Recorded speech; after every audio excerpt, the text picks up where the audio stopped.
এমন শক্তিশালী পিঁপড়ে আগে কখনো দেখা যায়নি। কেবলমাত্র পপাই ম্যাগনিফাইং গ্লাস দিয়ে একবার তাদের দিকে তাকিয়েছিল বলেই কে জানতো পিঁপড়ের দল পুরো সেনাবাহিনী নিয়ে পপাইয়ের বাড়ির দিকে হামলা চালাবে। এতে পপাই ভয় পেয়ে তড়িঘড়ি করে দরজা বন্ধ করে দেয়। কিন্তু সে যখন ভাবছে বিপদ কেটে গেছে, ঠিক তখনই পিঁপড়ের বাহিনী অনায়াসে দরজা ভেঙে ঢুকে পড়ে, পপাইকে একদম মুখ থুবড়ে ফেলে দেয়। পপাই বুঝে ওঠার আগেই সবকিছু হাতের বাইরে চলে যায়। বড় ক্ষতি এড়াতে সে দৌড়ে গিয়ে কার্পেটের দিক পরিবর্তন করে। শেষে একটি লোহার বালতি দিয়ে সব পিঁপড়েকে একসাথে ধরে ফেলে। বালতির মুখে ঢাকনা চাপিয়ে বাড়ির বাইরে রোদে ফেলে দেয়, যাতে সূর্যের তাপে তারা পুড়ে যায়। কিন্তু এই পিঁপড়েগুলো যেন সত্যিই বুদ্ধিমান। দলবদ্ধভাবে তারা লিভারের মতো গঠন বানিয়ে লোহার বালতির ঢাকনা ঠেলে খুলে ফেলে এবং সবাই পালিয়ে যায়। ঠিক তখনই পপাই যখন মাত্র দরজাটা মেরামত শেষ করেছে, পিঁপড়ের বাহিনী প্রতিশোধ নিতে তার দেয়াল কামড়াতে শুরু করে। এতটাই দ্রুত ঘটনা ঘটে যে পপাইয়ের মাথা ঘোরার আগেই মাত্র 2.5 সেকেন্ডে তার জন্য দুঃস্বপ্নের দৃশ্য তৈরি হয়ে যায়।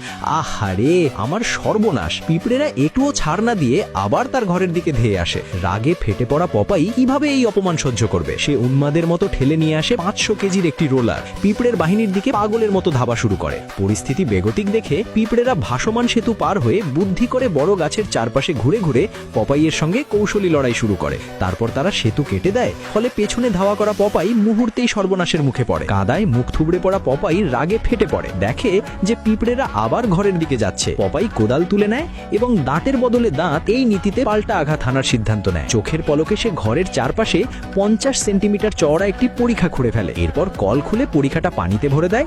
এতে পিঁপড়ের বাহিনী কেবল রাগে দাঁতে দাঁত চেপে চেঁচামেচি করা ছাড়া আর কিছুই করতে পারে না।